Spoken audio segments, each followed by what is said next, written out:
Donc, bonjour à tous, nous sommes heureux de vous retrouver pour cette rencontre virtuelle FLE, animée aujourd'hui par Madame Monique Deneyer et intitulée « La culture est-elle concernée par l'actionnel ?» Un peu, beaucoup, pas du tout. Pendant la présentation, vous pourrez donc utiliser la fenêtre de questions-réponses pour nous envoyer toutes vos questions et nous y répondre en fin de session. Je vous laisse donc en compagnie de Madame Deneyer, avec qui nous poserons la question de la pertinence d'un retour de la culture dans nos manuels. Nous nous demanderons ensuite ce que ce terme doit recouvrir dans un apprentissage actuel des langues. Et enfin, nous conclurons sur la façon dont traiter l'acquisition de la culture dans la perspective actionnelle actuelle. Voilà le résumé de cette intervention. Je vous laisse en compagnie de Madame Deneyer. À tout à l'heure. Est-ce que tout le monde m'entend? J'espère que oui. Séverine, tu interviens si vous ne m'entendez pas. Je salue tout le monde, très loin ou très près. J'ai vu passer des salutations qui viennent d'à côté de chez moi, mais aussi d'autres qui viennent de très loin. Et c'est toujours un plaisir, comme l'a dit Sylvie, que j'ai vu passer aussi et que je salue, de pouvoir parler avec le monde entier. Ce qui est une façon de répondre au titre de ce que nous nous proposons de faire aujourd'hui. Est-ce que la culture est importante dans l'actionnel? Vous en êtes la preuve. Mais nous allons quand même réfléchir un tout petit peu ensemble. Et nous allons d'abord nous demander pourquoi il est important de parler de culture dans l'actionnel, ou plus exactement de reparler de culture. Parce qu'on en a parlé de la culture.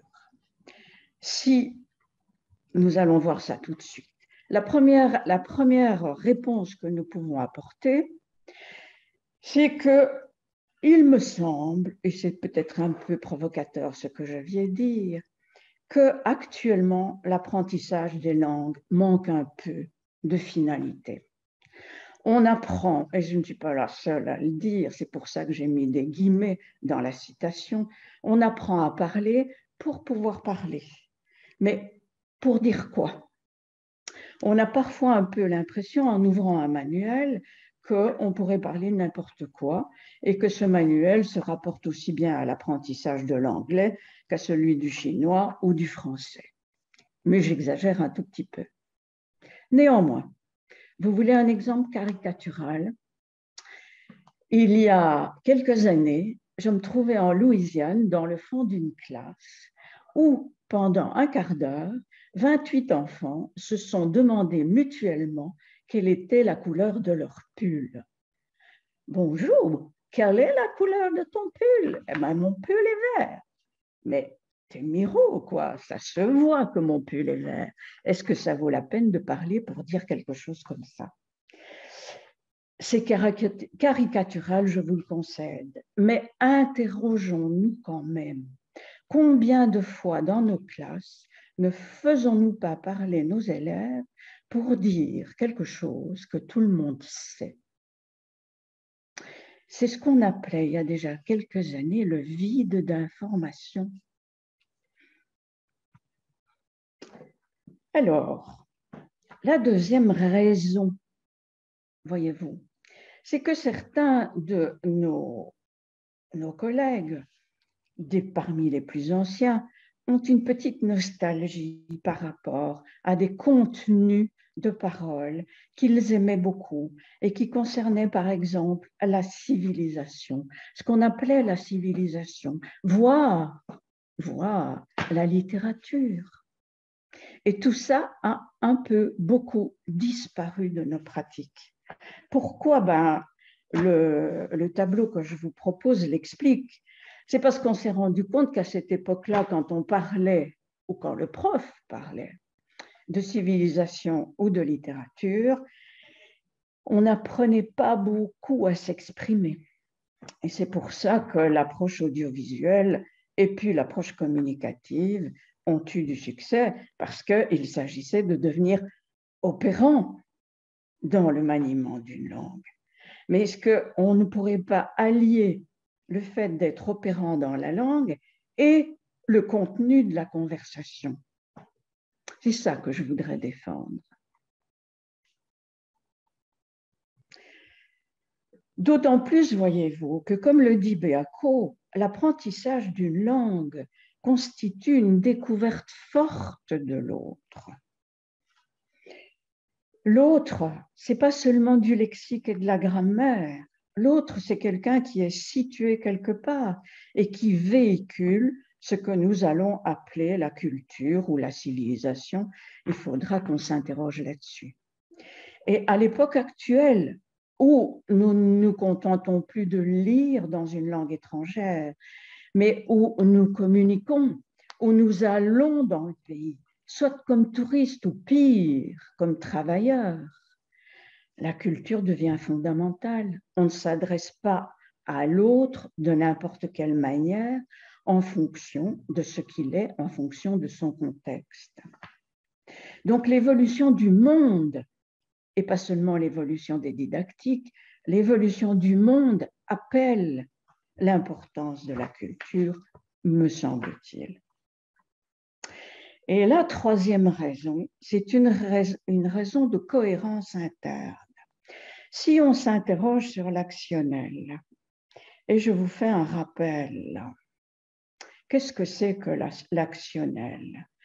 L'approche adoptée se centre sur l'action dans la mesure où elle considère les usagers et les apprenants de langue comme des acteurs sociaux, c'est-à-dire comme les membres d'une société qui ont des tâches à accomplir.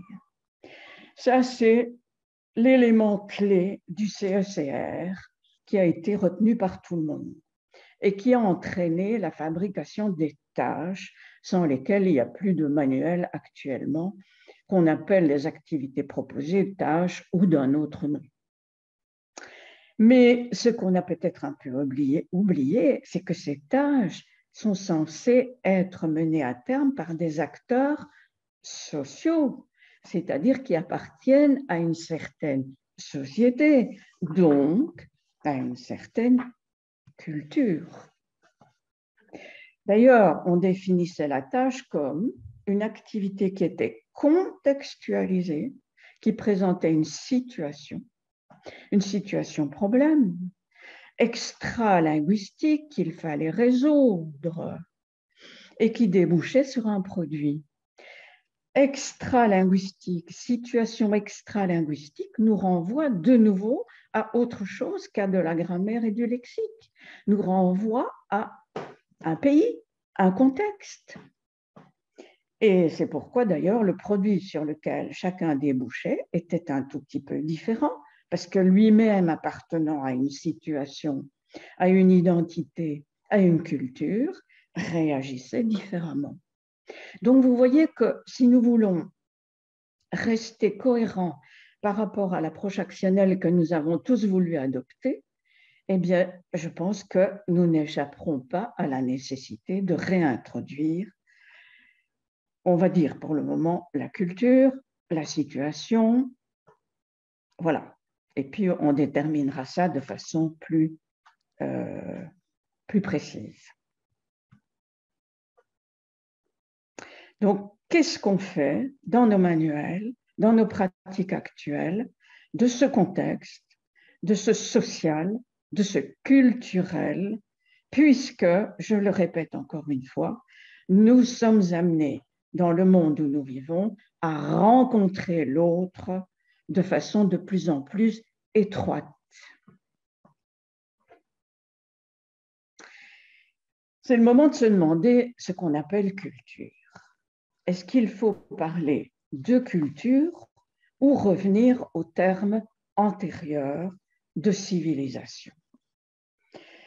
En fait, quand on parlait de civilisation, si on réfléchit bien et si on repart dans nos souvenirs, soit de vieux profs, soit d'anciens élèves, le terme de civilisation renvoyait à une approche très descriptive. On avait une tendance à dire « les Français sont ». Les Français font. Et donc, dites mais ne dites pas, faites mais ne faites pas. Puis on s'est rendu compte quand même qu'il n'y avait pas que les Français au monde qui parlaient français et que donc la civilisation devait aussi recouvrir le Canada, peut-être la Belgique, la Suisse et ainsi de suite.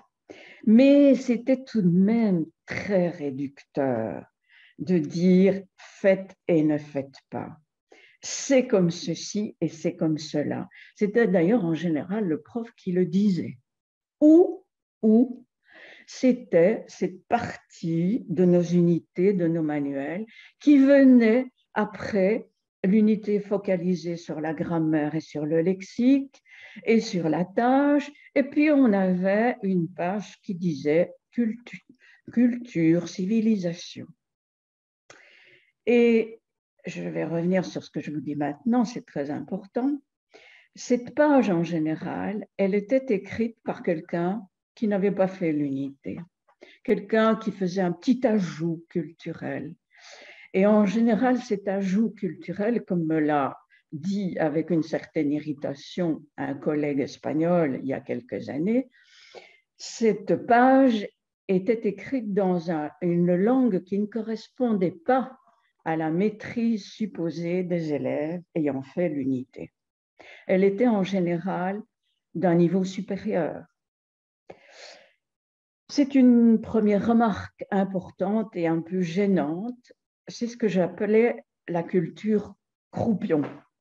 Vous savez, le croupion, c'est cette partie du poulet qui se trouve près de la queue et donc qui est en général dépréciée par tous, alors que c'est la meilleure. D'ailleurs, certains l'appellent le solilès. Et le solilès, c'est ce que les sots laissent du poulet, à tort, parce que c'est le meilleur. Je reviendrai là-dessus parce que c'est important. Où devons-nous mettre la culture? Au début, à la fin, au milieu? Je réponds tout à l'heure. Mais je reviens à ce que je disais antérieurement. Cette approche descriptive que l'on servait en fin d'unité était quand même assez réductive. Parce que quand on dit faites ou ne faites pas, dites ou ne dites pas, reconnaissons quand même qu'on généralise beaucoup. Que peut-être on dit dans certains endroits et on ne dit pas dans d'autres. Est-ce qu'on parle de la même façon dans le sud de la France et dans le nord? C'est tellement peu vrai qu'il y a des films de Danny Boone qui parlent de la façon de parler du Nord et qu'il y a déjà longtemps, on faisait des descriptions des conversations dans le Sud avec Marius et Fanny et César. Alors, faites, ne faites pas, c'est très réducteur, c'est très généralisateur. Et aussi, ce sont des fossilisations, parce qu'on en arrive à mettre dans la tête des élèves des comportements verbaux ou non verbaux fossilisés, qui n'évoluent pas. Est-ce que vraiment on s'exprimait il y a 10 ans en français comme on s'exprime maintenant, dans tous les milieux? Alors, dans certains endroits, ça donnait lieu aussi à des folklorisations, comme dit Abdallah Pretzel, de très bonne volonté. Par exemple, dans les écoles qui accueillent les migrants et les primo-arrivants, une des activités classiques, c'est le repas italien, le repas français, le repas ceci et cela. Parce qu'il est bien évident qu'on mange la même chose dans le sud de la France et dans le nord. Vous voyez, cette façon descriptive qui ressemble à une nomenclature de présenter la culture ne peut plus être acceptée. Elle devient obsolète. Pourquoi? Mais parce que, comme disent les spécialistes, on assiste actuellement à une hétérogénéisation constante et croissante de nos sociétés, et qui sont en même temps très labiles. J'explique. Mais le premier mot, je l'ai déjà expliqué sans le vouloir. Nos sociétés, quelles qu'elles soient, sont hétérogènes. On ne peut pas parler d'une culture française d'une façon générale. Il y a des sous-cultures françaises. Et ces cultures françaises, elles ne cessent d'évoluer. Est-ce que la culture française d'un jeune du sud-ouest est la même que la culture française de sa grand-mère, toujours dans le sud-ouest, ou de son grand-père qui, lui, habite encore en Bretagne ou en Belgique? Vous voyez, ça n'a pas de sens. Et ça donne des conséquences qui font vraiment réfléchir. J'emprunte à Abdallah Pretzel, qui s'occupe de la culture depuis des éternités, ces 3 citations qui sont vraiment, me semble-t-il, fondamentales.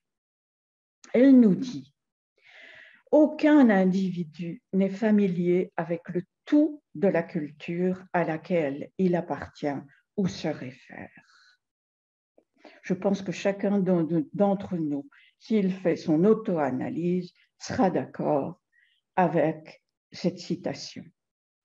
Chacun d'entre nous matérialise dans sa conduite, verbale ou non verbale, certains aspects de sa culture, mais pas tous. Et du coup, dit-elle, et ça vraiment, je trouve que c'est fondamental, nous ne pouvons plus parler de filiation, mais d'affiliation.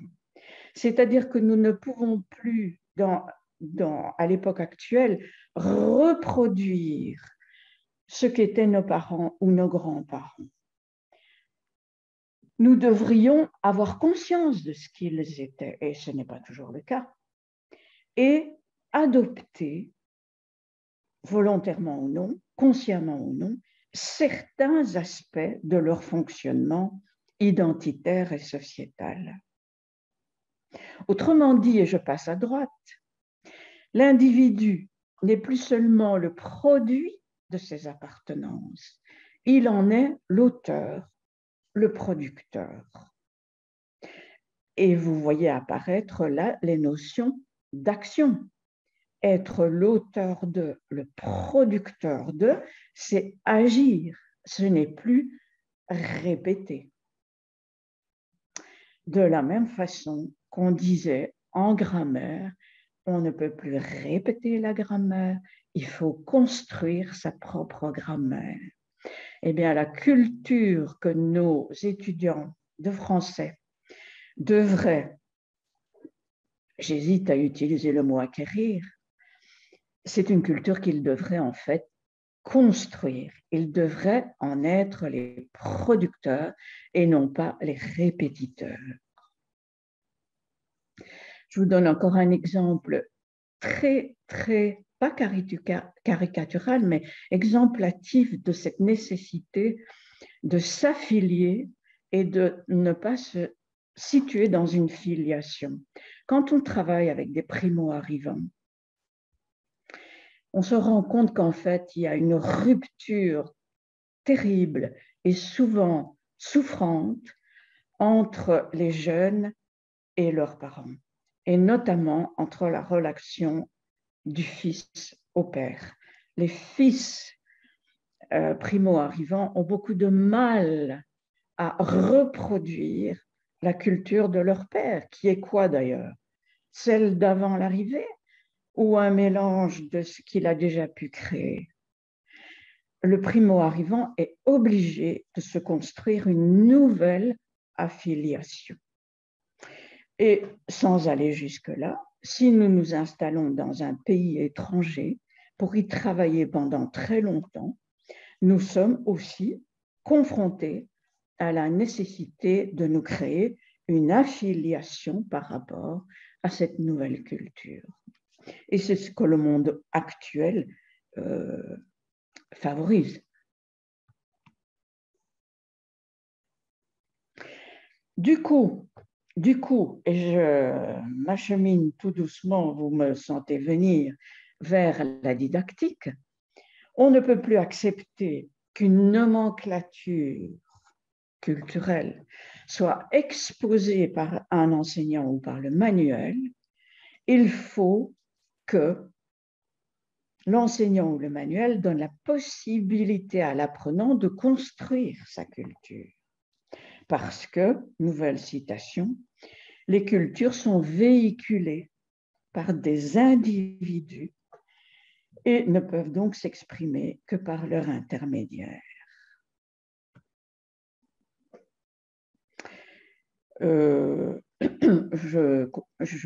J'intellectualise un peu plus.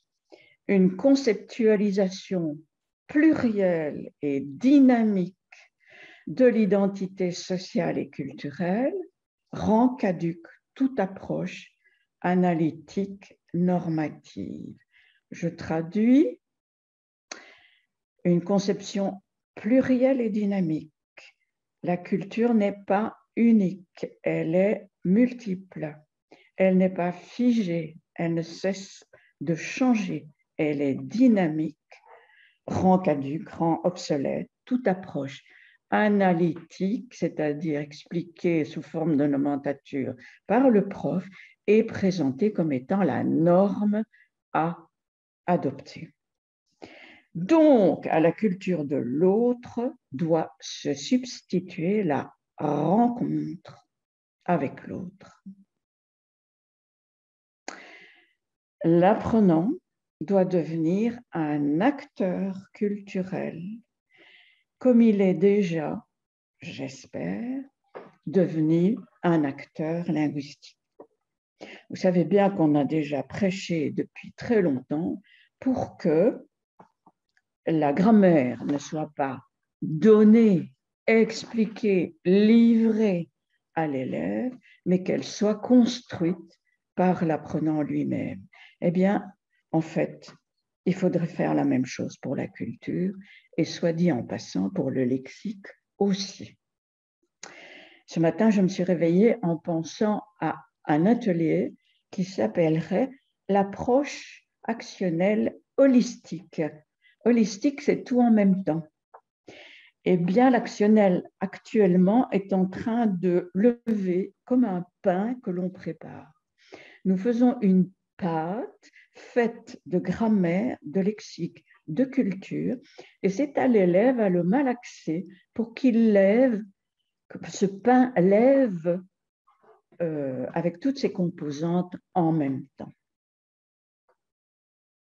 Sinon, nous laissons tomber quelque chose.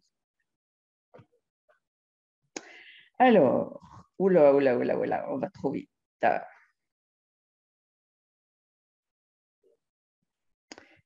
Alors, comment allons-nous faire? Voilà. Comment allons-nous faire pour rendre l'acquisition de la culture actionnelle? Parce que c'est gentil tout ce que je viens de dire, mais encore faut-il mettre la main à la pâte de ce fameux pain. Alors, en préparant ce webinaire, je suis tombée sur un guide pour le développement et la mise en œuvre de curriculum interculturel, fait en grosse partie par Beaco.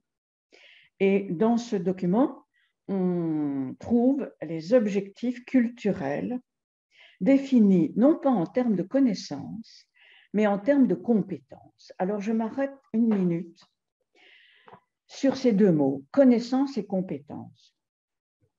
J'espère que vous voyez bien que quand on parlait de civilisation et quand le prof ou la dernière page des unités apportait des informations culturelles, on était là dans des connaissances, des informations qu'il fallait connaître et qui étaient figées, hein, comme on l'a dit.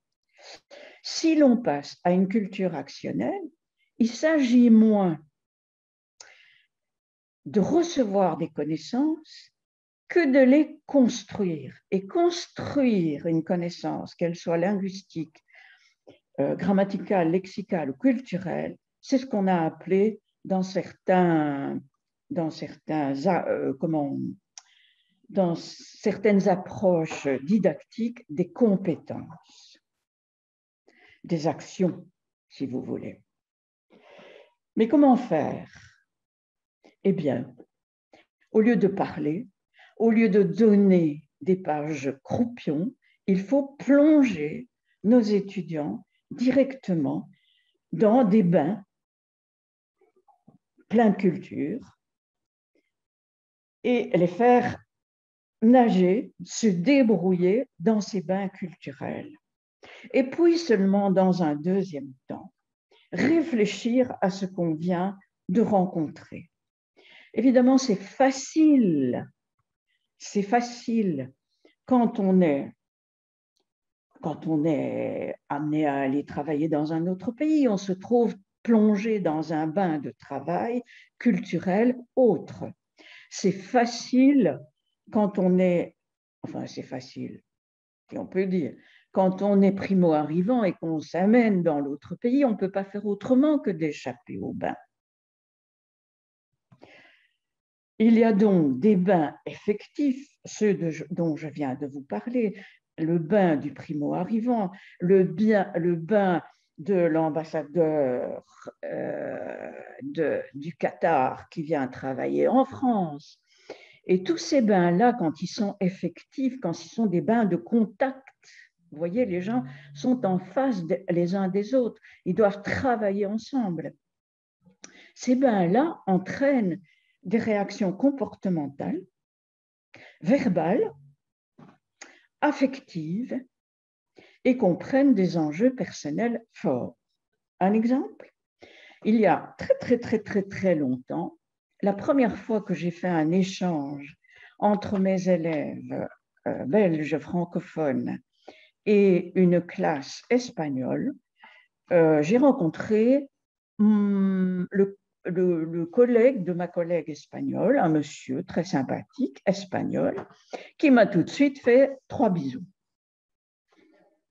Et moi, je me suis dit, mais nous ne nous connaissons pas, cher ami. Dans ma culture, on n'embrasse pas comme ça quelqu'un de l'autre sexe aussi vite. Et encore, je suis belge, donc ça va beaucoup plus vite que si j'étais française. Réaction comportementale, affective, parce que ma réaction comportementale traduit un sentiment. OK? Et vous voyez que les enjeux personnels sont forts quand on est en face à face. Si le bain dans lequel je veux plonger ne peut pas être un véritable bain effectif où on se rencontre, je n'ai pas d'autre choix que de passer par des textes ou par des écoutes. Et à ce moment-là, je suis dans un bain virtuel, je ne suis pas dans une véritable confrontation. Et donc, je n'aurai probablement pas beaucoup de réactions comportementales, mais quand même une réaction affective et probablement une réaction verbale. Les enjeux sont tout simplement moins impliquants. Avec un S, je trouve que ce ne serait pas plus mal, impliquant, parce que c'est plutôt un adjectif verbal qu'un gérondif. Mais c'est quand même un drôle de mot comme ça. Alors, il faut que nous passions de la culture croupion à la culture bain de départ. Voilà pour moi une première conséquence, un premier principe pédagogique de l'introduction de la culture dans l'approche actionnelle. C'est une conséquence d'ordre organisationnel, pas vraiment didactique, mais organisationnel. Je m'explique. Pas tout de suite, oui. Voilà, dès l'instant où je commence une unité, il faudrait que ma page croupion passe en page 1. que je commence mon cours, que je commence mon unité de manuel par un bain. Et comme je ne peux pas mettre mon étudiant dans un bain réel, comme on vient d'en parler, je lui donne un bain virtuel sous forme de texte ou sous forme d'écoute. Et en voilà deux exemples pris à la collection Défi. Vous le savez sans doute, la collection Défi est la collection de diffusion dans laquelle nous avons essayé pour la première fois d'introduire la culture comme une composante fondamentale de l'approche actionnelle. Et donc, toutes les unités de tous les niveaux, je dis bien tous les niveaux, y compris le premier, de Défi, commencent par un bain culturel sous forme de texte. La Zineke Parade de la gauche appartient à la deuxième, je parle de mémoire, à la deuxième ou à la troisième unité du premier manuel. Et le document de droite, 9 raisons d'aimer le Maroc, a l'unité 5 ou 6, grand maximum, grand maximum. Et voilà de plus près la Zineke Parade. Alors là, je vous entends d'ici dire, mais vous êtes complètement cinglés parce que nos élèves elles ne comprennent pas tous les mots de ce texte.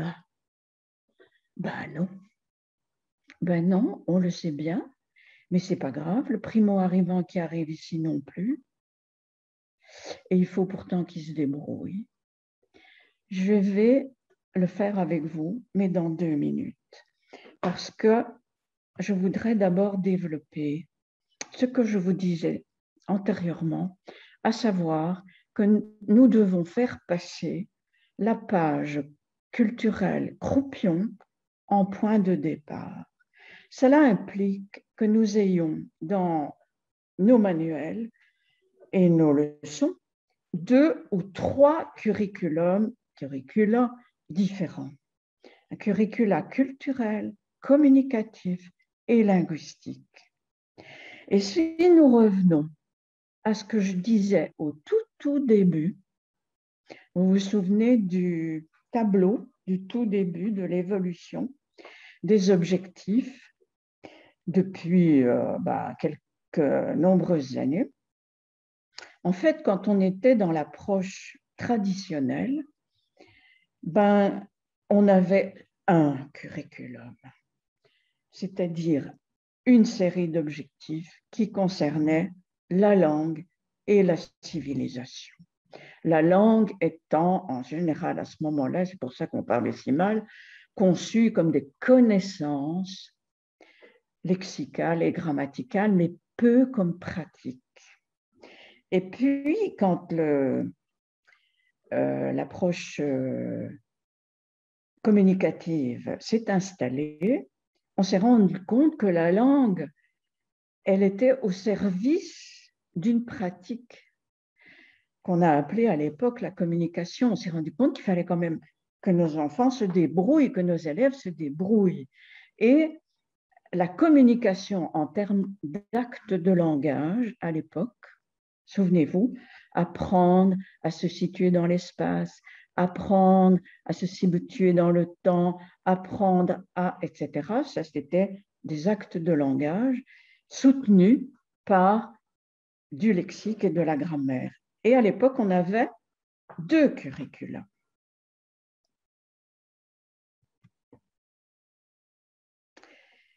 Et puis, le communicationnel est arrivé. On s'est demandé pendant des années si le communicationnel était une nouvelle approche ou était une forme particulière du communicationnel. On ne va pas recommencer avec ça, mais j'ai pris l'attitude de les rassembler et de chapeauter la communication par une tâche. Et donc, nos tables de matières ont commencé par des tâches soutenus par des actes de langage, soutenus eux-mêmes par des connaissances linguistiques de type grammatical et lexical. Et maintenant, il faut que nous ajoutions le culturel. Et vous voyez qu'au lieu de mettre le culturel en troisième place, je l'ai mis en première place, parce que je suis convaincue que tout en dépend. Et donc, voilà à quoi ressemble une table des matières actuelle, en tout cas telle que nous l'avons pensée dans Défi. C'est assez peu lisible parce que je voulais vous en montrer beaucoup, mais en réalité, la tâche est toujours annoncée, mais la culture intervient en premier lieu. Vous voyez la troisième colonne? Culture et société, suivi de la communication, suivi de la grammaire et suivi du lexique. Alors qu'antérieurement, la culture aurait occupé la dernière colonne. Donc, le fait de rendre sa place à la culture dans une approche communicationnelle implique un renversement des priorités et donc un bain. Je reviens à mon histoire de bain. Un bain de départ chaque fois que l'on démarre. Et je vous rends ce fameux texte de l'unité 2 ou 3, texte de départ, je le répète, que je vais regarder d'un peu plus près avec vous. Et je regarde d'abord, non, je fais comme les élèves, et j'allais vous dire, je regarde d'abord la page de gauche. Mais ce n'est pas ça que je vois, moi, en premier lieu. Ce que je vois d'abord, c'est les images, comme les enfants.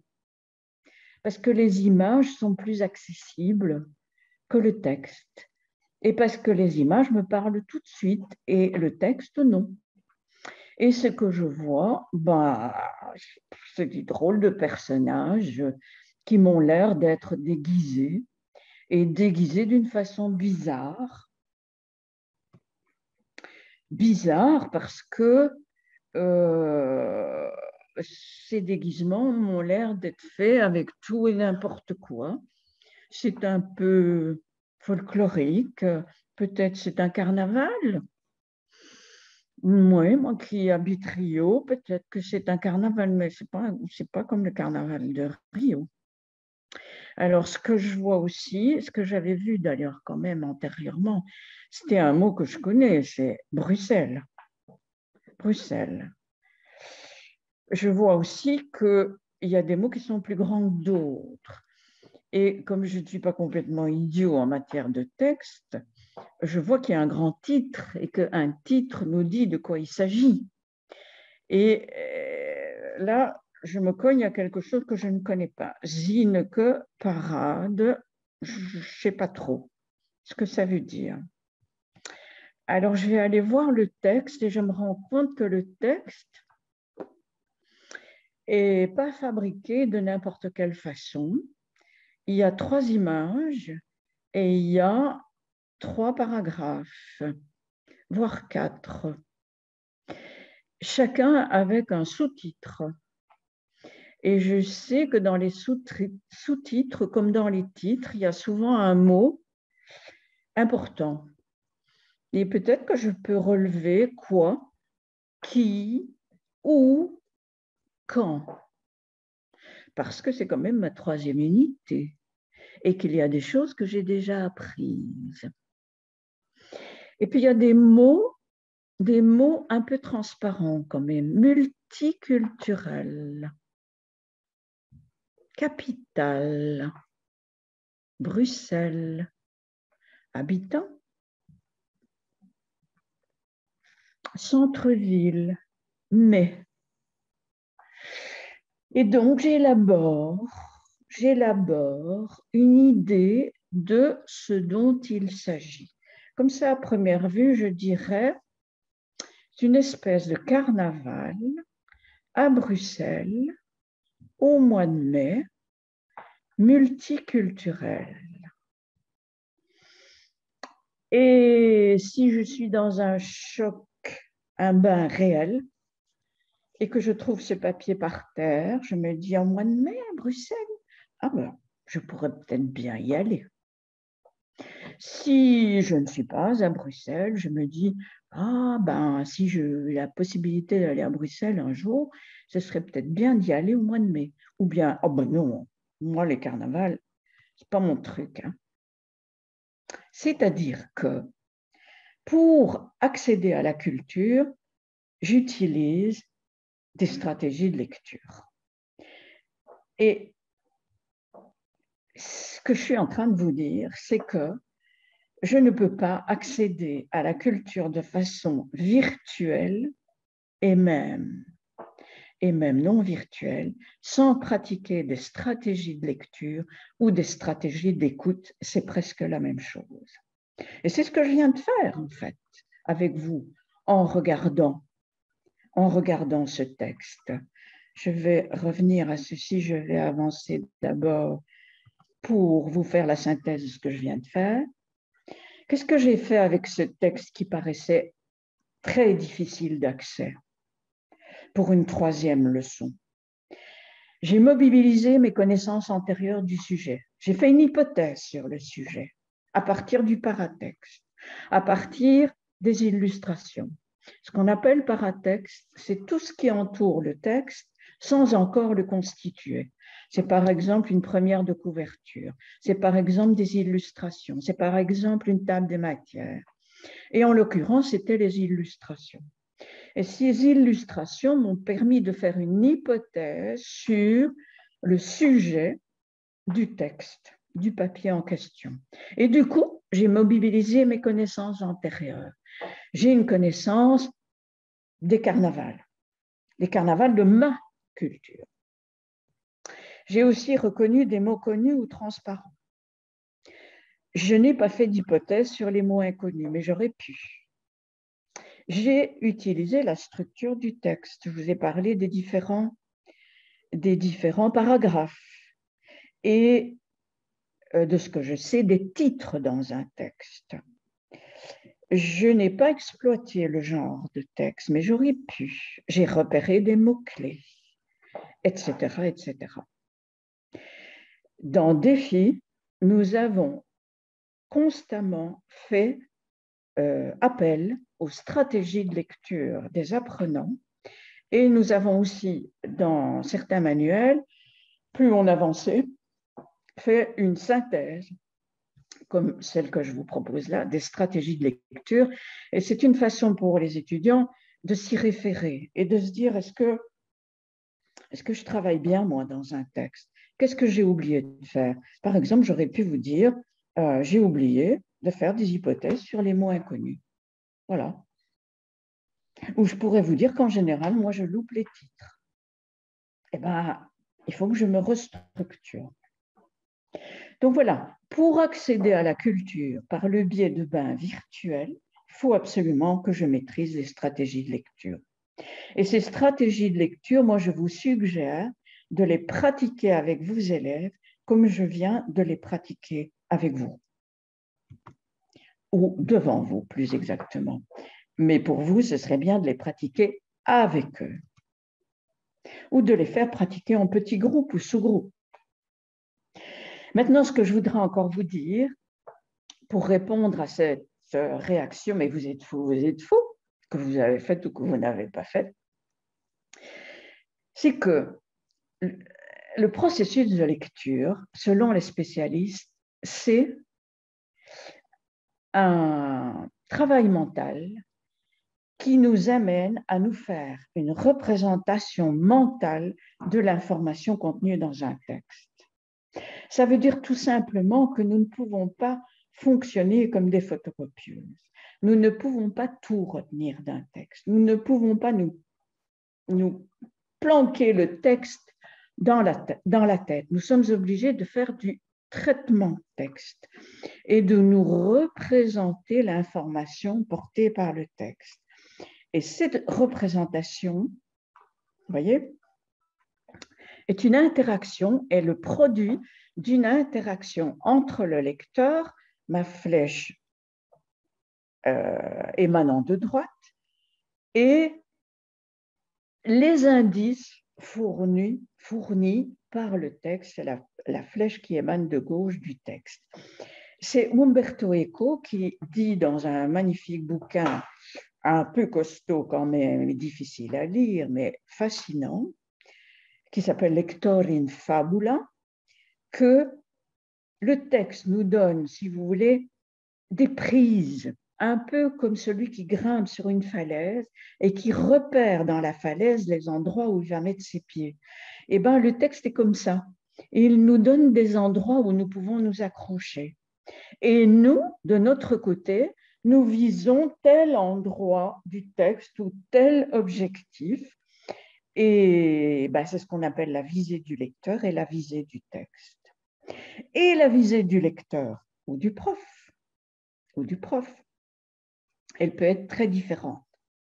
Ce qui explique que la difficulté de la tâche n'est pas la difficulté du texte.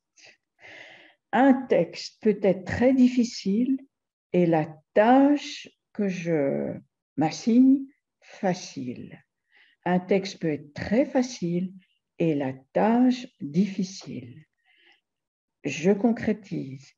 Vous vous souvenez de café du matin, il a mis le café dans la tasse, il a pris la cuillère, etc., etc. Du point de vue linguistique, hyper facile. OK? Alors, une bête question, une tâche hyper facile et dépourvue de tout intérêt serait avec quoi le personnage tourne-t-il dans sa tâche? Tout le monde s'en fout, mais voilà.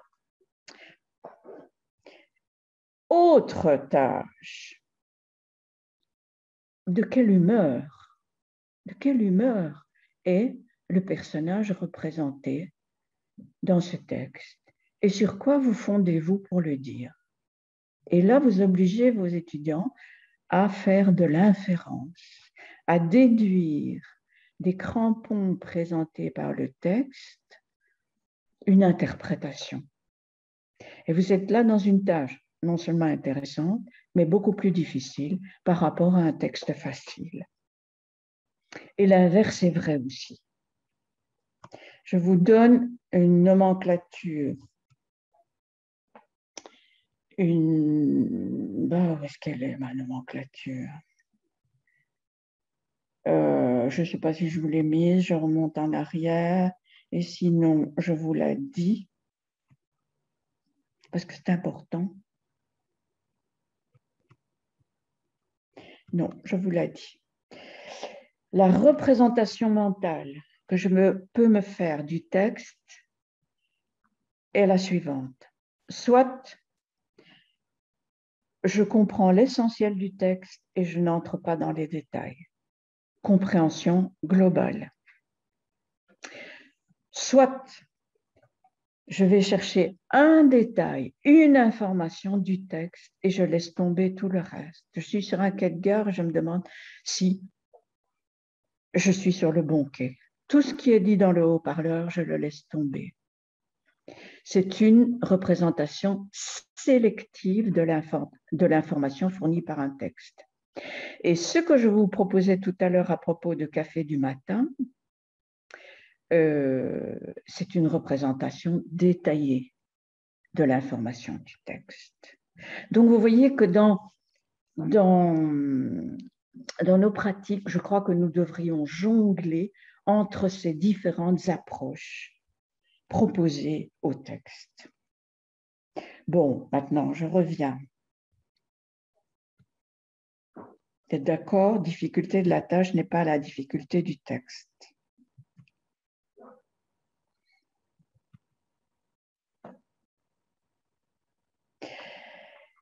Maintenant, les textes que je vais proposer en début d'unité à mes étudiants, au lieu de leur donner le texte croupion de nos anciennes unités, ce sont des textes marqués culturellement. Et du coup, le texte ne sera plus un prétexte à acquisition linguistique, mais un texte véritablement porteur de sens qui va questionner les étudiants parce qu'il va leur apporter une information culturelle qu'ils vont devoir s'approprier, dont ils vont devoir faire de l'interculturel par rapport à laquelle ils vont pratiquer ou non une affiliation. Comment? C'est la dernière partie didactique, et elle est importante. Toujours dans ce même guide sur le développement, Beaco nous propose ceci: capacité de faire l'expérience de l'altérité culturelle, c'est ce qu'on vient de faire avec la Zineke Parade, et de l'analyser. Donc, il faut maintenant que j'établisse des liens cognitifs et affectifs avec ce que j'ai découvert et que je me questionne moi-même. Je vous donne des exemples. Établir des liens cognitifs avec ce que j'ai découvert, c'est-à-dire ce que je sais et ce que je découvre. Ce que je sais, moi, de ma culture, du carnaval que je croyais être la Zineke Parade, et ce que j'en découvre parce que ça n'a rien à voir avec le carnaval de Rio que je connais. Et ce que je ressens, peut-être pas grand-chose devant cette Zineke Parade, ou bien si, mais si, ça a l'air comique quand même. Ça n'a pas l'air d'un carnaval habituel. Ça me dirait d'aller voir. Ou bien non, c'est bon, j'en ai rien à faire.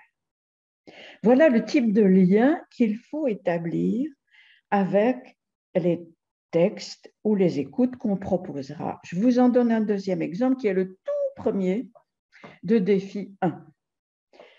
Alors, qu'est-ce que je vois là-dedans? Vous me direz que c'est un type de texte particulier, ça s'appelle l'alphabet. Le paratexte est très important, il y a plus d'images que de textes. Ce sont des illustrations. Je comprends que ce sont des illustrations de Paris, parce que la Tour Eiffel, bon, ça, je l'ai repéré quand même. Et qu'est-ce que je demande à mes élèves? Eh bien, de repérer dans les images, là, des choses de Paris que je connais, des aspects de Paris que je connais. Et puis de regarder ce qui n'a été reconnu par personne. Et de me dire, ah,